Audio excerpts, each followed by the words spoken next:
dezembro, do Portas Abertas logo mais. Mas antes, agora nós vamos para uma parte muito esperada do nosso programa, que é a entrevista para falar sobre casamento. E esse programa vai falar com todos, seja solteiro, casado, separado, divorciado, a gente vai entender um pouco mais do que a Bíblia fala sobre casamento. E para falar sobre esse tema tão querido por tantas pessoas, né, ou não, nós convidamos o reverendo Marcos Novaes, que é casado com a Vanessa, pai do Renato, de 18 anos, e do Marcos Vitor, de 17, bacharel em teologia pelo seminário reverendo José Manuel da Conceição, né, o JMC, e a Faculdade Batista Brasileira, mestre em ciência da religião pela Universidade Mackenzie, pós-graduando em cristianismo e política pela Faculdade Kennedy, doutorando em Educação, Arte e História da Cultura pelo Mackenzie, pastor da Igreja Presbiteriana do Jardim da Abril e professor da Faculdade Sul Brasileira e do Seminário Betel Brasileiro. Bom dia, reverendo Marcos. Muito bom dia, obrigado pelo convite e estou muito grato por poder trabalhar esse tema tão importante para a vida da igreja, para os casais, como você mesmo disse, para os solteiros, né? E com certeza será um período maravilhoso, um momento precioso para nós aqui. É verdade, pastor. E, bom, a gente sabe da realidade, das visões contraditórias que o mundo tem hoje em relação ao casamento, né? Mas eu queria que o senhor falasse para a gente o que é o casamento na perspectiva bíblica. Bom, as outras perspectivas, com certeza os nossos ouvintes, telespectadores já conhecem.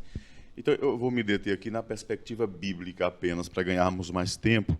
Então, o casamento, dentro do que nós entendemos, é a união de duas pessoas em um relacionamento pactual com Deus.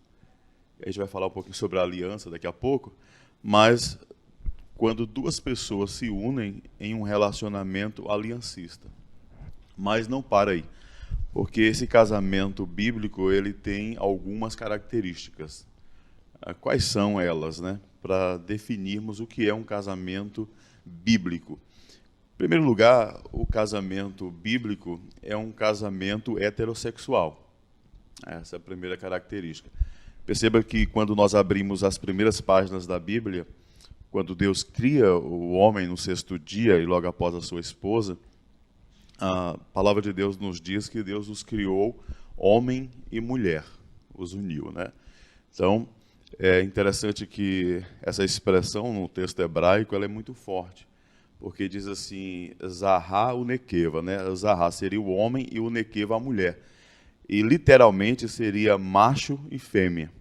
Então, não há espaço para pensarmos outro modelo de casamento a não ser o casamento heterossexual. É o único casamento que a Bíblia aprova. Aliás, alguém me fez essa pergunta, você faria o casamento homossexual?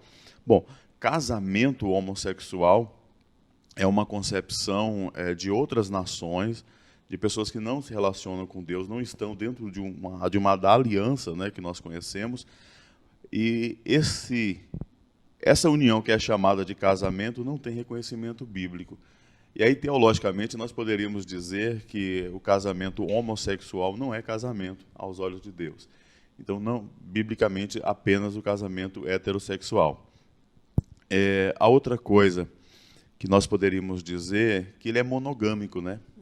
Com a sua mulher. E perceba que o texto também nos diz que Deus os uniu, e o homem deixa pai e mãe e se une à sua mulher. Literalmente, a sua única e exclusiva mulher, a sua esposa. Então, não há espaço também para a poligamia, para outros relacionamentos. Talvez alguém aí já diga, pastor, mas nós vemos na Bíblia a poligamia sendo ali, não apenas entre outras nações, mas também entre o povo de Deus, né? Ela sendo disseminada. Só que acontece que essa nunca foi a vontade de Deus, né? No capítulo 19 de Mateus, Jesus vai deixar claro, ele vai retomar o ensino dos primeiros capítulos de Gênesis. E não é porque os nossos patriarcas, como Jacó, o próprio Davi, o Salomão, que foi mencionado hoje, no início do programa, não é porque eles se relacionaram com muitas mulheres que isso é certo. Isso não é normativo para nós, porque é apenas descritivo, porque normativo é o que o texto diz, que o homem se unirá à sua única mulher. Bom, aí nós temos as duas características, mas também temos a terceira, ele é monossomático, né? O que significa isso? É uma palavra teológica que significa a união. Deixa de serem dois para se tornarem apenas um. Tanto que quando a Bíblia menciona a criação do homem e depois da sua esposa, aí vai desaparecer momentaneamente o papel do homem e da mulher. Vai falar sobre o papel do casal. Então, o casamento é monossomático. Essa é a terceira característica do casamento bíblico.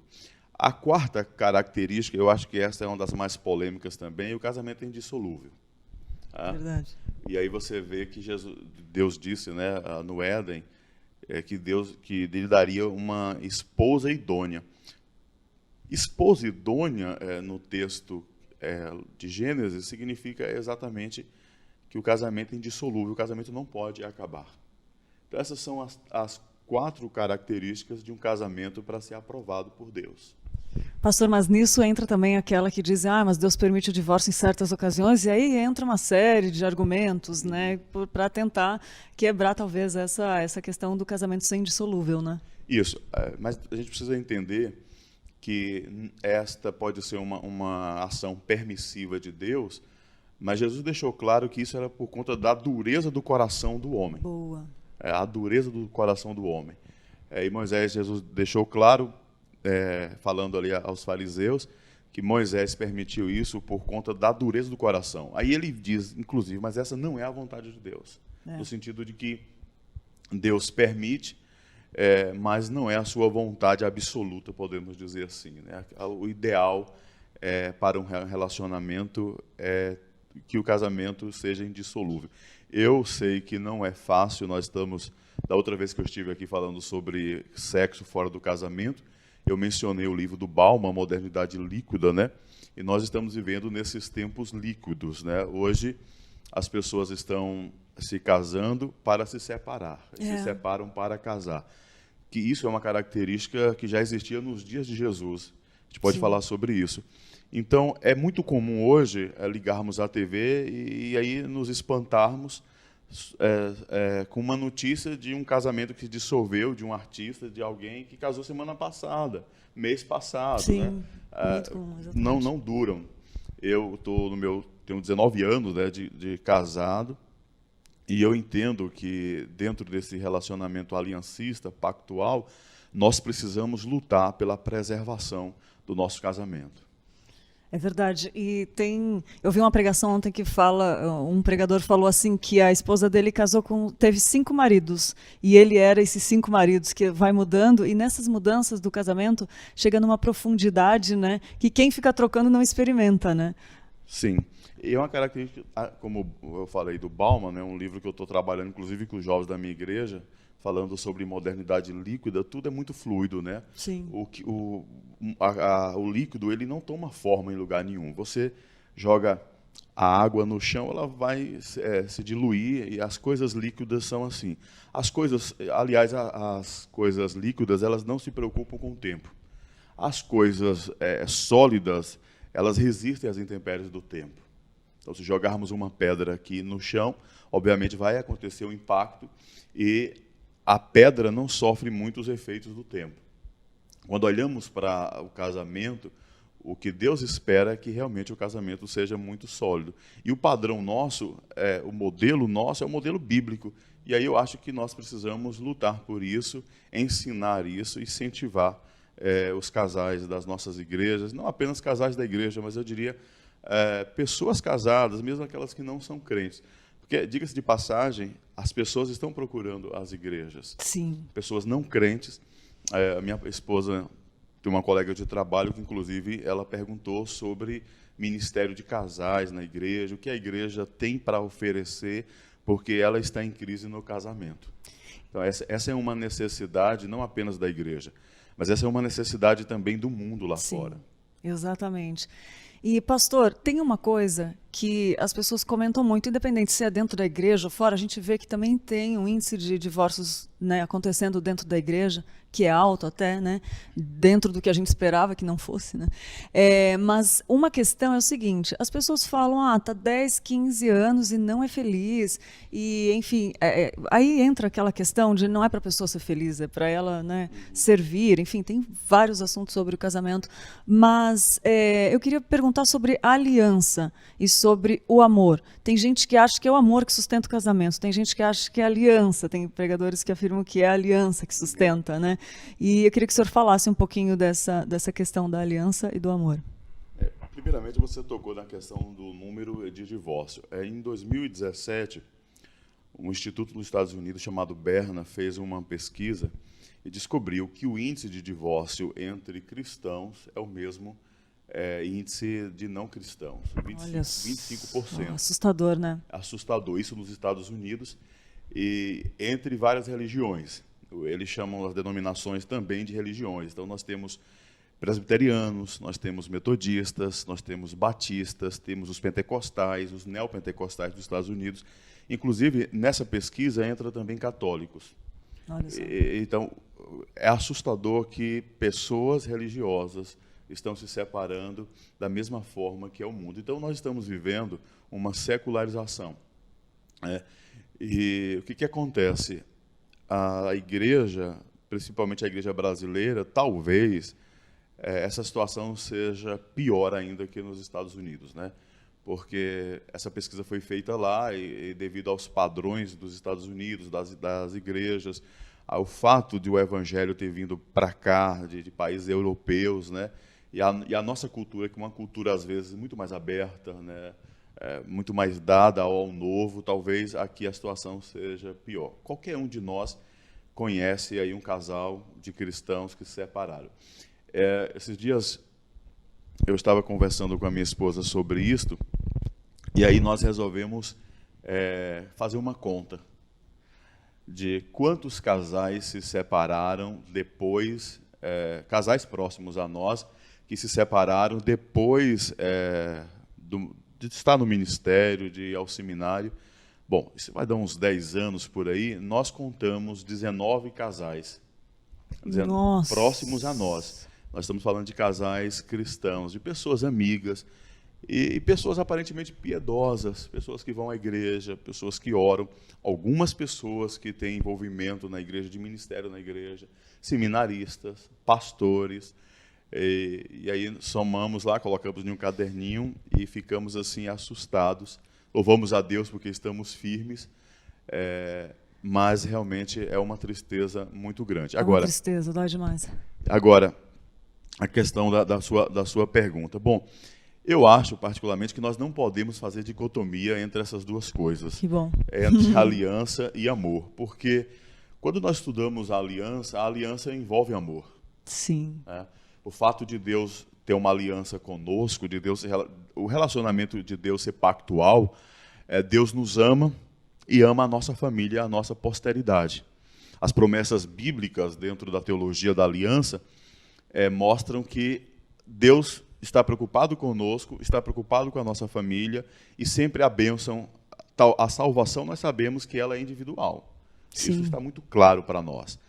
Mas o relacionamento dentro da aliança, ele é plural, ele é coletivo. Por exemplo, crer no Senhor Jesus, será salvo tu e tua família. E a tua casa. Eu e a minha casa serviremos ao Senhor.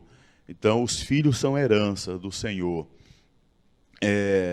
Eu te abençoaria, abençoaria a tua posteridade. Então, esse relacionamento envolve realmente toda a nossa família, porque Deus ama os membros da nossa família e amou a sua aliança conosco.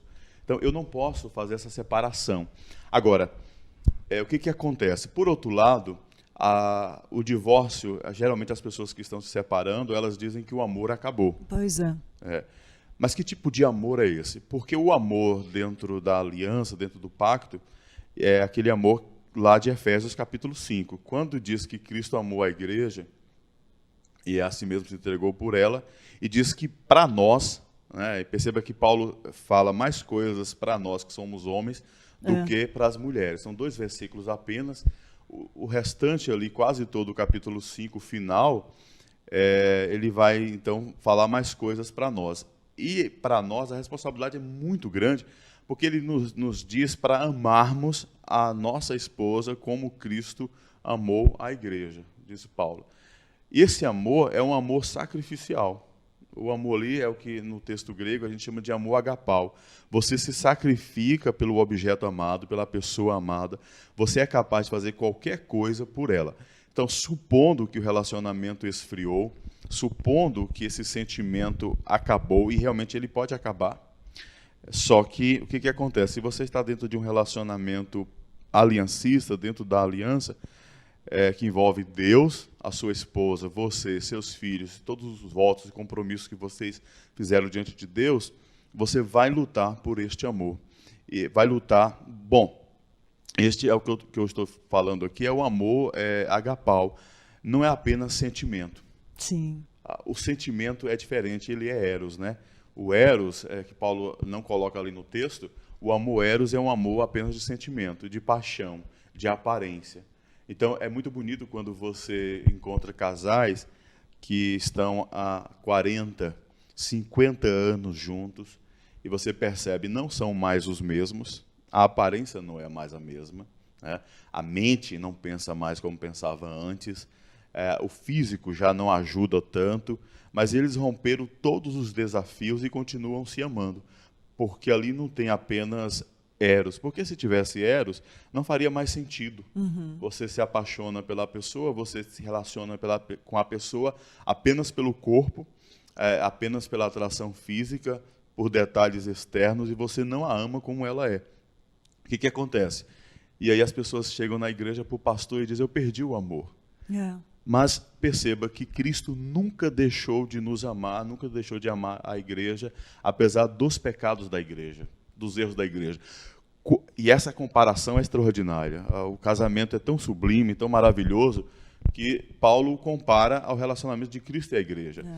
Quando a igreja erra, quando nós como igreja falhamos, quando nós pisamos na bola, quando nós traímos, como Pedro fez, que negou a Cristo por 3 vezes, quando nós o decepcionamos, o que ele faz? Perdoa. Mas o Espírito Santo nos convence, nos limpa, no sentido de que Deus insiste, a sua graça nos renova, nós choramos, esse amor é renovado, e daqui a pouco esse crente que peca, que se afastou da igreja, está lá. Ele é um eleito de Deus, ele nunca vai perder a sua salvação, nós cremos nisso, mas o que acontece? Isso interfere no seu relacionamento. Então, se o meu relacionamento, eu vou usar essa expressão, está frio, se a minha esposa já não me vê com os mesmos olhos, eu já não consigo mais olhar para ela como eu olhei um dia, então o que nós precisamos diante de Deus é renovar esta aliança e este amor. E biblicamente o amor agapau, o amor que Paulo coloca lá, ele é capaz de se avivar, revitalizar, revigorar. Seria uma forma de egoísmo querer a minha alegria e não estar servindo? Com toda certeza. As pessoas casam, como você falou, né? Você disse tudo aí. As pessoas estão se casando para serem felizes. Biblicamente, a gente casa para fazer o outro feliz. E para um chamado muito forte, né, do Senhor. E aí o que acontece? Também, se eu mantenho uma ortodoxia, uma doutrina, eu sou da igreja presbiteriana, tal igreja reformada, então eu vou manter o meu casamento, mas a gente não pode simplesmente fazer a coisa certa sem amor. Você tem a igreja de Éfeso, por exemplo, que era uma igreja que tinha muita doutrina, muitos conceitos teológicos, mas não amava o seu Senhor. Então, eu preciso amá-la, eu preciso me sacrificar por ela, eu preciso fazer todas essas coisas para que o amor seja renovado. E nesse sentido, quando eu faço isso, eu me torno feliz. Eu passo a experimentar uma felicidade quando a minha esposa agora está feliz. A esposa passa a experimentar a verdadeira felicidade, prazer e alegria quando ela consegue fazer que o esposo se sinta bem, seguro, feliz e satisfeito com a pessoa que ele está do lado. Então, nós não podemos fazer essa dicotomia. Eu estou no casamento, eu estou infeliz, mas eu mantenho o meu casamento por conta da doutrina, por conta da aliança. Não é isso que a Bíblia ensina. Ou pode acontecer o oposto, né? Eu deixei de amar, eu deixei de gostar da minha esposa como gostava antes, de amá-la como amava antes, então agora eu vou romper a aliança. Isso também é danoso, é pecado, isso é errado. Então o ideal aí seria as duas coisas estando juntas, né? Porque você está dentro de um relacionamento bíblico e aí apaixonado sempre, né, pela sua esposa. Muito bom, pastor. E eu quero falar para você que está nos ouvindo aí, que está nos assistindo, pode mandar sua pergunta se tiver dúvida sobre casamento. Se tiver uma situação que você quiser uma opinião do pastor, pode mandar sua pergunta. Se for pergunta difícil também, pode mandar que ele responde. E eu quero falar agora, pastor, em relação ao papel. A gente falou um pouco por cima, você falou da responsabilidade do homem maior do que da esposa, né? Mas eu queria falar um pouco sobre o papel de cada um, a começar pelo papel da esposa. Qual é o papel da esposa no casamento? Ótimo. A pergunta é muito boa. Eu gostaria de usar o texto de Efésios, que está aqui aberto na minha Bíblia, Efésios capítulo 5. Nós temos aqui 3 coisas que a esposa precisa fazer. Paulo resume aqui em 2 versos, né, o papel da esposa. E no verso 22, capítulo 5 da carta aos Efésios, se você quiser aí abrir na sua Bíblia, ele diz que a primeira coisa que a mulher precisa fazer é ser submissa. Esse é o papel de submissão. E eu sei que a palavra submissão, ela causa arrepios, né, em algumas mulheres hoje, né, principalmente aquelas que estão aí sendo levadas, né, pelo canto da sereia do feminismo, dizer que uma mulher precisa ser submissa a um homem, hoje no nosso contexto. Às vezes, até quando eu estou pregando, eu percebo quando os pastores vão tocar nesse assunto, eles precisam ser muito claros, porque as palavras elas mudam com o passar do tempo. A palavra submissão ela está meio desnutrida, né, do seu verdadeiro sentido, porque se fala que uma mulher é submissa hoje, você compra uma briga, às vezes até dentro da igreja, né? Porque tem aquela questão de parece ser serva, escrava, parece que é subserviência, né? E na realidade a ideia de submissão aqui é estar, e a própria palavra no português nos ajuda, que é estar debaixo de uma missão maior, é sub, né? E que privilégio isso, né? É um privilégio. Perceba que Deus, você que está aí nos ouvindo, que Deus deu uma missão para o seu marido. Essa missão é glorificar a Deus num projeto, num plano maravilhoso que Deus tem para a vida de vocês. E qual é a sua missão? A sua missão é ajudá-lo. Você é sub, né? Ou seja, você é uma missionária do seu lar. Então, dentro da missão maior do teu esposo, você tem um papel fundamental, que é ajudá-lo a cumprir a sua missão. Então, submissão. Então, quando a gente olha para esse versículo, nós sempre precisamos resgatar aqui a ideia de missão. A esposa ela é uma missionária do marido, assim como o marido é um missionário de Deus. E o que acontece? Hoje nós estamos tendo muita dificuldade porque o feminismo, infelizmente, está entrando dentro da igreja, né? Simone de Beauvoir escreveu um livro em 1949, O Segundo Sexo, e aí ela vai falar de gênero, e então ali começa a primeira fase do feminismo. E esse livro tenta exatamente convencer as mulheres que o papel da mulher, a feminilidade, a missão da mulher é um produto da sociedade, foi construído. E nós não podemos aceitar isso porque a Bíblia coloca a mulher em outro patamar. A Bíblia não coloca a mulher para competir com o homem, né? Não é o papel. E aí o que acontece? A submissão de funções dentro dessa missão não significa inferioridade de pessoas. Porque a mulher não é inferior em nada ao homem. Como seres humanos, como pessoas, eles são iguais, agora eles têm funções diferentes. Então, se você tem esse papel de ser submissa, com certeza você vai ser muito feliz no seu casamento. Agora, tem outro lado, né? Ela não é submissa a um déspota, né? Um autoritário, ela é submissa a um marido que a ama, que cuida, e nós vamos ver o papel do homem. Essa é a primeira coisa. A segunda coisa, nós já falamos aqui, que é aceitar a ordem da criação. O marido é o cabeça da mulher. Então, isso é estrutural. Isso não pode mudar. O lar evangélico tem um líder. Então, ela precisa incentivar a liderança da mulher. do homem.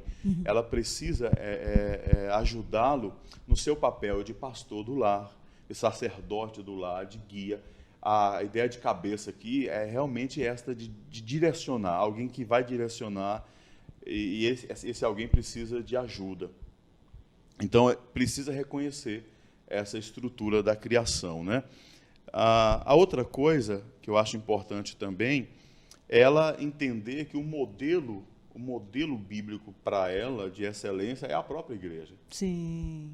Porque o que acontece? Você tem contextos em que a mulher ela é muito autoritária. Sim. Principalmente no Nordeste, a figura da mulher, da matriarca, é muito forte. As mulheres mandam e desmandam, e tem homens, né, que realmente se submetem à mulher, mas não por amor ou dentro de uma coisa combinada, mas simplesmente com medo. Sim. E aí, as pessoas, quando a gente vai tratar esses assuntos no aconselhamento pastoral, a pessoa diz assim: mas a minha mãe era assim. Mas a minha avó era assim. Então, a pessoa teve contatos com modelos deficientes. Então, o modelo da mulher é a igreja. A igreja se submete a Cristo porque a ama. A igreja quer estar do lado de Cristo. A igreja luta por Cristo, vive a vida de Cristo. Então, o modelo nosso não é o feminismo, o modelo não são os filmes, não são as novelas, não são muitos livros que são escritos para deturpar a função masculina, a masculinidade nas suas funções. O modelo é a igreja. Então, eu acho que esse aqui é o papel da mulher. Que ótimo, pastor. E aonde nós colocamos os nossos olhos é onde a nossa vida é direcionada, né? Se a gente olhar para esses 16 casos de separações que o senhor comentou, que próximos de vocês aconteceram, a gente pode se decepcionar e quando eu estiver em crise no meu casamento, falar, mas todo mundo deu, eu também posso. Não é assim. A gente colocar os olhos no lugar certo é fundamental. Eu acho que esse é o segredo do sucesso, estar com os olhos fixos em Jesus, né? Mas vamos lá, o papel do homem. Então, a gente vai tentar resumir aqui o máximo. Primeira coisa que nós vemos aqui, nos versos 25 a 27, o primeiro papel dele é entender que ele precisa ter um amor sacrificial pela esposa. E aí, como nós falamos... E muitas vezes isso é bem difícil, né, pastor? É muito difícil. Olha, quando eu leio esse texto, ou quando preciso pregar sobre ele, ou escrever sobre ele, eu me pergunto qual foi o grande sacrifício que eu consegui fazer pela minha esposa, pelo meu casamento. E quando a gente olha para Cristo como modelo, isso nos envergonha um pouco, né?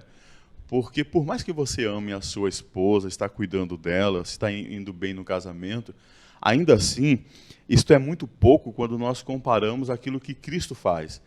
Então, eu acho que você precisa aprender a fazer grandes sacrifícios pela sua esposa.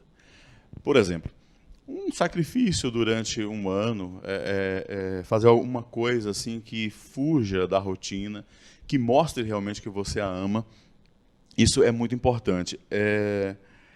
E outra coisa, esse tipo de amor, como nós vemos aqui no texto, é um amor santificador, que purifica, né? E é um amor que vai tornar a sua esposa mais parecida com você e mais parecida com Cristo. É muito interessante que, às vezes, os homens reclamam da esposa, reclamam das atitudes das suas esposas, às vezes, né? Há muitas reclamações, mas, por outro lado, nós nem sempre estamos dispostos a fazer determinados sacrifícios, porque nesse texto que nós estamos vendo aqui, a esposa é reflexo do relacionamento que o marido tem com ela. E aí a gente tem mais coisas aqui, né? Pastor, posso só fazer uma observação? Ótimo. O senhor falando aí, eu lembrei de uma frase do Paul Washer, que eu separei, vou pedir até para pôr aí na tela, que ele fala: descobri depois de apenas algumas semanas de casamento que eu não era tão espiritual como eu achava que era quando solteiro.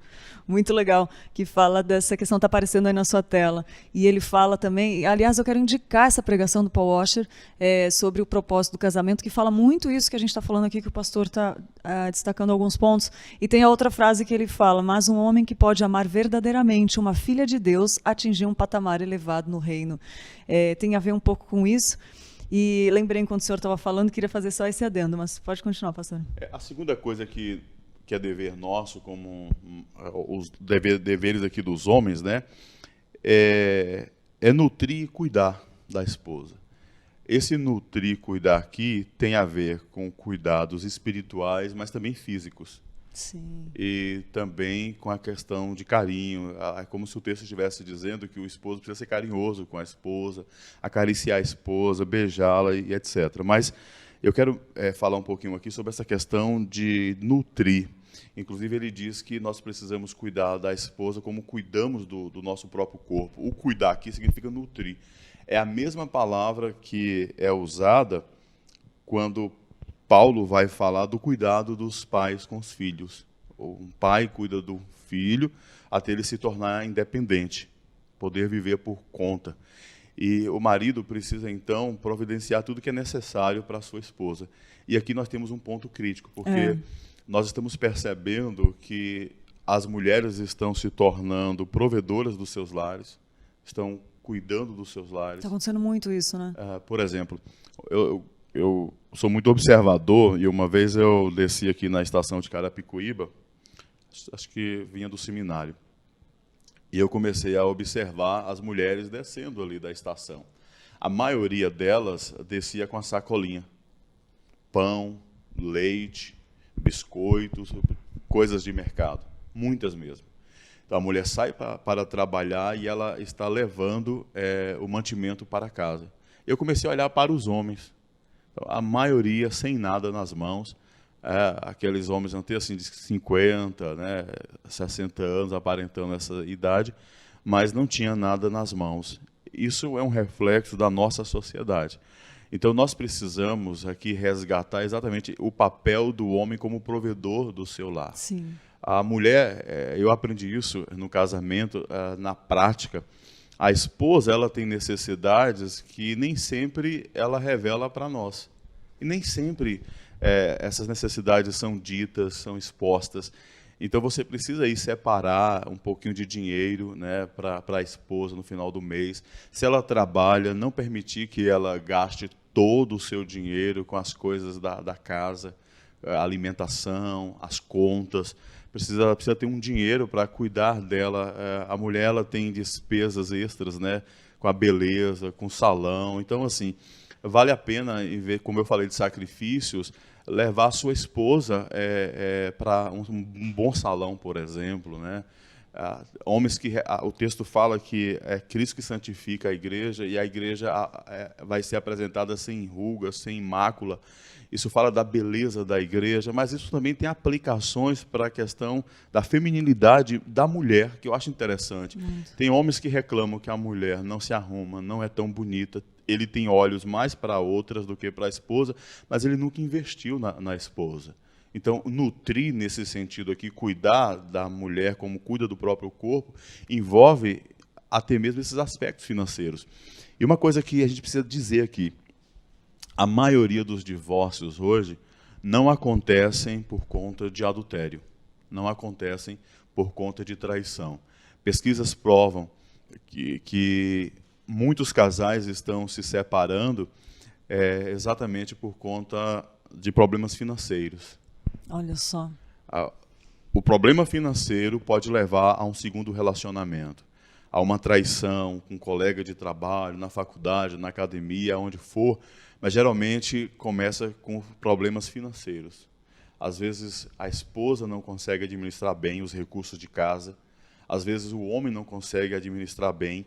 E o que precisa ser feito? Esse homem que cuida do lar, da casa, ele precisa sentar com a esposa e resgatar esse relacionamento nutridor que envolve todas essas questões aí. Muito bom, pastor. E se a gente fica falando do papel do homem, tem mais um monte de questões apontadas. Eu só queria apontar mais uma, rapidamente. A outra questão, segundo esse texto, e Paulo vai agora relembrar o texto de Gênesis, do capítulo 2, ele precisa assumir aí um novo núcleo familiar, uma responsabilidade. Ou seja, ele deixa pai e mãe, aí se deixar é um rompimento, mas não é um rompimento drástico, né, no sentido de abandonar os pais. é um deixar paulatino, né? Vai deixando aos poucos ali para cuidar da esposa. Ou seja, você casou, agora é um novo núcleo familiar. Você não pode permitir, e vamos ser bem diretos aqui para ganharmos tempo, né? Você não pode permitir, por exemplo, que a sua mãe, que o seu pai interfira de tal ponto no seu relacionamento que atrapalhe o seu relacionamento. Ou seja, você casa, ao invés de consultar a sua esposa, você vai consultar a sua mãe, né? Isso acontece muito, né? Então, aquela coisa de qualquer briguinha ir lá por baixo da saia da mãe, como dizem por aí no popular, né? Não, você não pode, você tem que assumir os seus relacionamentos. O seu relacionamento agora é um novo núcleo familiar, é uma nova casa, e quando casa, os pais precisam compreender isso. Então, às vezes, a mãe vai visitar, vai fazer uma visita, a sogra chega, aí quer mudar as coisas da casa, aí dá opinião, fala dos pratos, fala da comida. Então você precisa conversar com a sua mamãe aí, colocá-la no lugar dela, porque agora a sua esposa é a prioridade. Muito bom, muito bom. Pastor, tem bastante participação aqui. Tem mais algum ponto sobre o papel do homem? Não, tem vários, né? Tem vários, não dá tempo, mas basicamente aqui são esses dois papéis. Eu vou resumir os dois papéis da seguinte forma. Mulher, submissão como missão. Não caia nessa história de ir lá no dicionário buscar a palavra submissão, que você vai ficar decepcionado. Pega a etimologia da palavra, o sentido da palavra teológico, né? Então, a mulher como missão, você é missionária do seu lar. A sua missão é levar o seu esposo a cumprir o projeto de Deus, o plano de Deus, o ministério que Deus tem para a sua família. E o homem, principalmente, o amor. Ela se submete a ele e ele a ama e se sacrifica por ela. Havendo isso, gente, não tem como acontecer. É uma engrenagem, né? Não tem como acontecer. Você vai ter crise, você vai passar por problemas, vocês podem enfrentar doenças, como nós estamos agora num tempo de pandemia, crises financeiras, uma série de coisas, mas é isso que une o relacionamento. Submissão espontânea, você tem vontade de obedecer, você quer estar com seu esposo, e um amor sacrificial. Tendo essas duas coisas, não há inferno que possa aí, derrubar o mundo ou tentação que vença um casamento como este, né? O modelo está sempre aqui diante de nós, o modelo é bíblico. Ou como você falou, nós temos tantos modelos aí deficientes, tantos modelos que não são bíblicos, mas fique com a Bíblia, leia esse texto com seu esposo, com a sua esposa, vai ser uma bênção. Nossa, muito bom, gente, está muito bom. Eu estou vendo os comentários aqui, quero agradecer o Guilherme, o Geilson, o Ricardo Reis, que está com a gente. E tem uma pergunta aqui, e todos vocês continuem mandando as perguntas, que quem sabe a gente não faz um segundo programa, né, pastor? Porque tem bastante aqui. Eu queria fazer umas pessoais, mas eu vou deixar para vocês que estão mandando, porque vocês têm preferência, com muito carinho aqui. E nós recebemos uma pergunta, pastor, uma perguntinha fácil para o senhor, aqui no telefone da comunicação, que fala assim: não consigo perdoar meu marido. Adulterou, me revelou em janeiro. Não consigo perdoá-lo, vivo em amarguras desde então. Fico imaginando o que aconteceu entre ele e a pessoa, ele abandonou o pecado, mas não consigo perdoar, me ajudem. É uma pessoa que mandou no telefone da comunicação aqui, e a gente queria fazer essa pergunta para o senhor. Bom, primeira coisa, nós sabemos que você tem o direito agora de divorciar, se você quiser. Infelizmente, há essa possibilidade. Mas essa possibilidade, eu diria, essa atitude, ela só seria possível se não houver aí o perdão mesmo, né? No sentido de que o outro que cometeu o adultério é como se tivesse morrido para o cônjuge, porque ele quebrou a aliança. O que eu diria para você é pensar, primeiramente, o seu relacionamento com Deus. Porque, olha só, qualquer um de nós poderia cometer o pecado que o seu esposo cometeu. Inclusive, você mesma poderia cometer esse pecado. A pergunta é esta: se Deus lhe perdoaria, se você seria perdoada. Bom, biblicamente nós sabemos que você seria perdoada. Se você confessar, como a palavra de Deus nos diz, em Provérbios 28:13, que aquele que confessa e deixa alcança misericórdia. Eu creio que você precisa pedir a Deus a capacidade de perdoar o seu esposo. Se ele confessou, já é uma bênção, é uma grande bênção. Ele confessou o pecado, ele deixou o pecado. E lembre-se, ajudá-lo na vida espiritual a se reerguer, a levantar a cabeça e seguir em frente, também é uma responsabilidade sua. Porque você é a esposa, você, eu vou usar essa expressão para te ajudar, você é a missionária do seu lar. E você não pode deixar que o diabo destrua o seu lar. Lembrando que a mulher sábia edifica a sua casa e a tola derruba com as próprias mãos. Você também um dia traiu a Deus, você quebrou a sua lei, você também se afastou do Senhor e Deus mandou Cristo para morrer na cruz por você, lhe perdoou, lhe restaurou.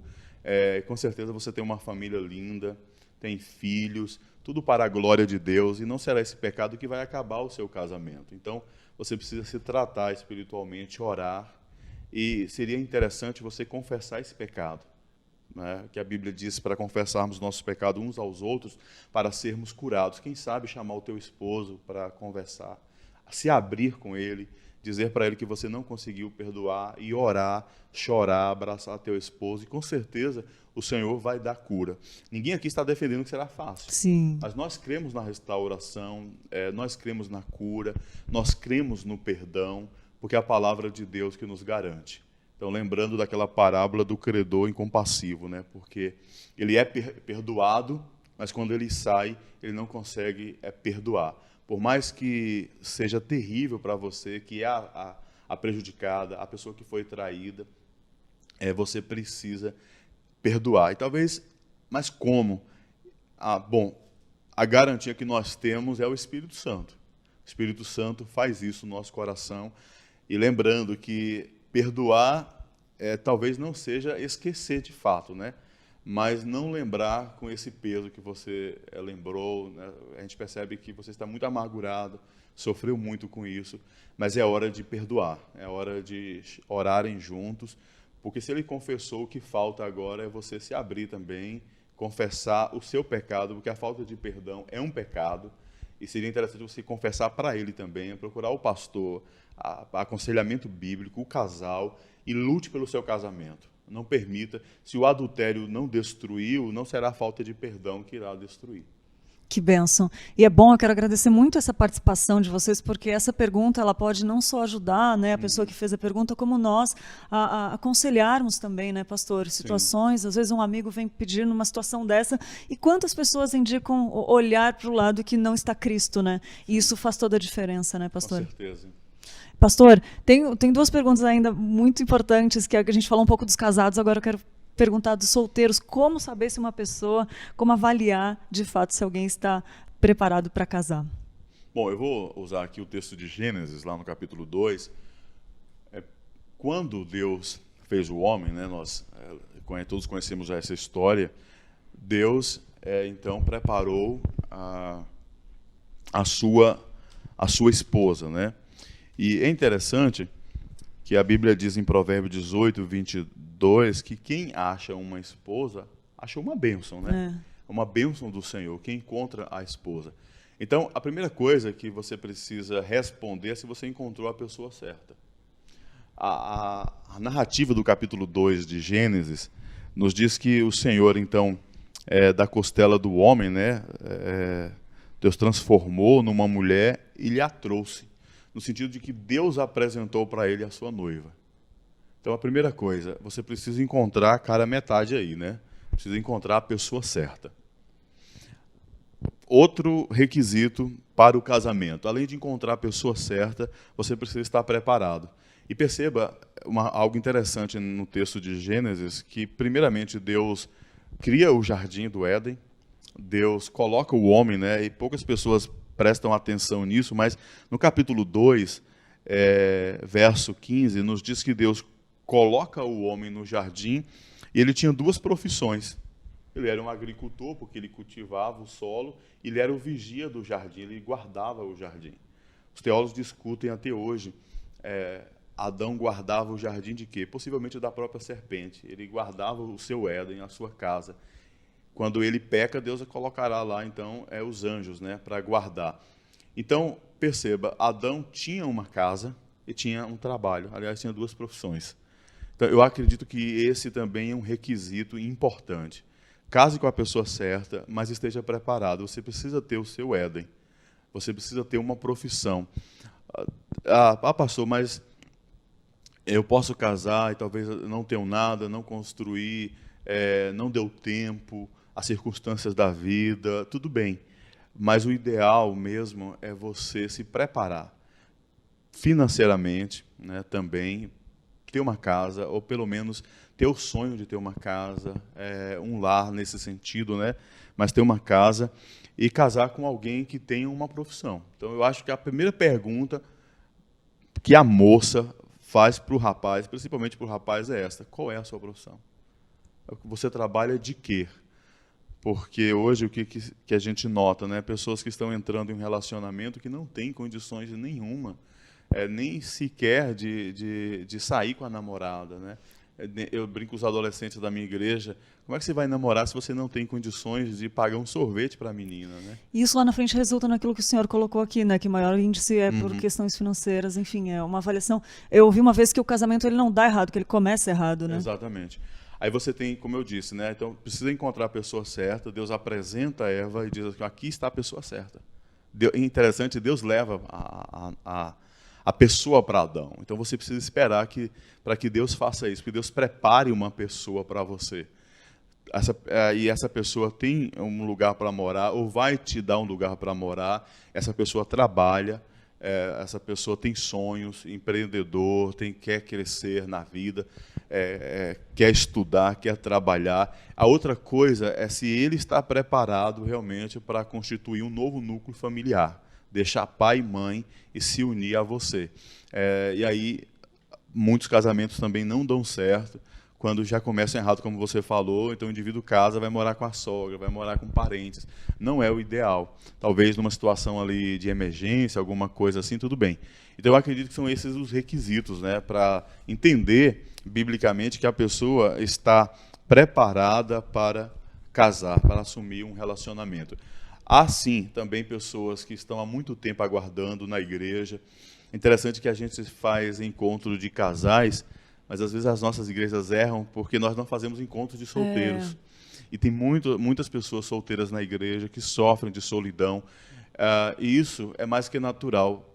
Quando nós estamos trazendo exemplos aqui da Bíblia para ficar mais fácil, até para ilustrar. Quando a gente viu aqui a criação de Adão, veja que Deus deu para ele todas as riquezas do paraíso, do jardim, mas nada substituiu a pessoa amada. Adão tinha uma espécie de solidão que o relacionamento com Deus, o encontrar-se com Deus todas as manhãs, os mandatos que Deus dá, os mandatos culturais ali e tal, não substituiu isso. É uma questão, como os filósofos falam, uma questão ontológica do ser. Então, assim, você pode orar, você pode ler a Bíblia, você pode estar cheio do Espírito Santo, mas não significa que você não vai sentir essa ausência, porque Deus nos criou com ela. O que você precisa fazer? Eu estou sentindo solidão, você precisa entregar isso a Deus. Pedir, colocar isso nas mãos de Deus. Senhor, eu preciso de uma pessoa, eu preciso me relacionar, mas espere, porque com certeza Deus vai te dar essa pessoa, você vai encontrar essa pessoa e vai ser uma bênção, né? Olha aí, que bênção, você que está assistindo solteiro, olha, fica essa semente de esperança aí para você esperar confiante no Senhor, que Ele é fiel para cumprir aquilo que Ele promete, Amém. Né, pastor? Uhum. Pastor, a gente está chegando no finalzinho, eu queria pedir em relação a uma palavra para a igreja. Eu vou fazer essa pergunta ainda porque é importante, tá? Como que a igreja ela pode lidar com o casamento, está preparada para lidar com o casamento também? Olha, eu acredito que nós hoje precisamos urgente investir em ministério de casais, principalmente. Antigamente, nós fazíamos a nossa igreja aquele encontro de casais, uma vez por ano. Isso não é mais suficiente. Hoje nós precisamos de pessoas experientes, casais com maturidade espiritual, experiência para nos ajudar na igreja. Então, eu acho que o primeiro passo é pensar as necessidades dos casais.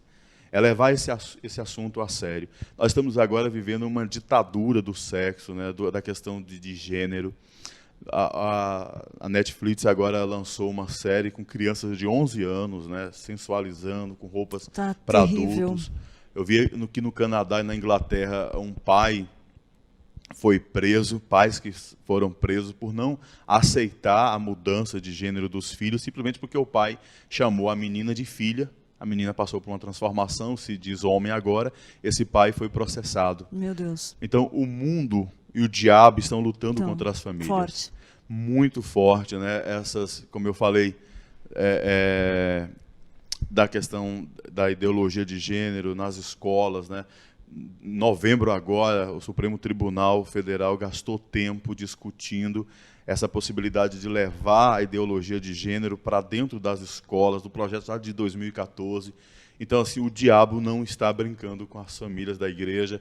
E nós, principalmente nós pastores, né, lá no Jardim de Abril, agora nós estamos levantando um ministério de casais. Que bênção. Eu não quero simplesmente encontros de casais, eventos de Boa. casais, mas a palavra é ministério. Amém. Porque o ministério de casais vai orar pelos casais, vai aconselhar os casais, vamos trazer palestras para os casais. Inclusive, essa própria igreja aqui de Pinheiros é uma pioneira nisso, né?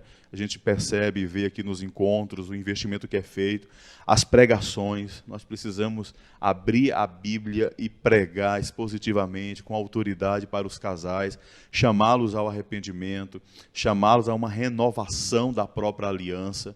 Uma vez que essa aliança foi feita, ela é renovada no culto, ela é renovada na ceia, nos sacramentos, no batismo.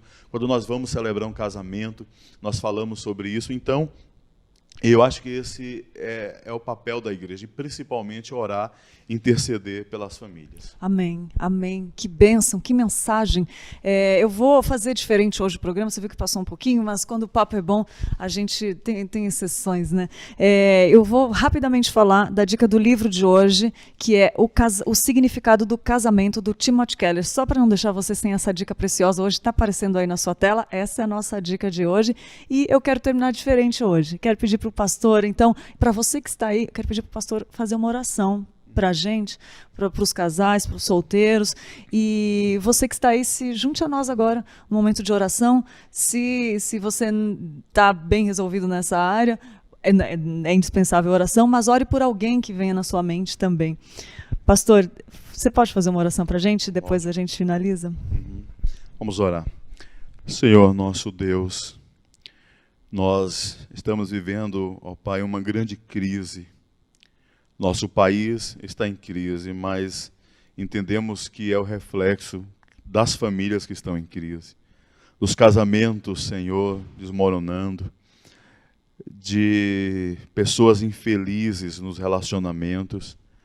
Eu peço ao Senhor que tenha misericórdia, que uma vez que esta aliança foi feita, que o Senhor a renove, Pai.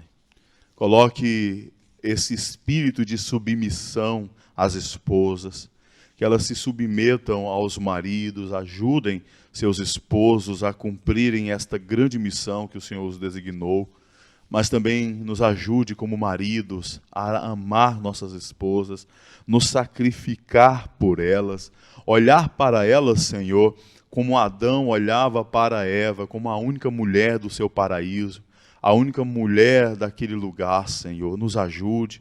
Nós estamos vendo, ó Pai, o índice de divórcio, até mesmo dentro da igreja, o adultério, a fornicação, a homossexualidade, tantos outros pecados sexuais ameaçando os casais. Levante líderes, Senhor, levante a tua igreja de uma forma poderosa, homens e mulheres cheios do teu Espírito Santo, Senhor, para nos ajudar nesta missão. Ajude meus colegas pastores a lidar, Senhor, com isto, para podermos aconselhar, sermos canais de bênção para os casais da nossa igreja. Assim nós oramos no nome de Jesus. Amém.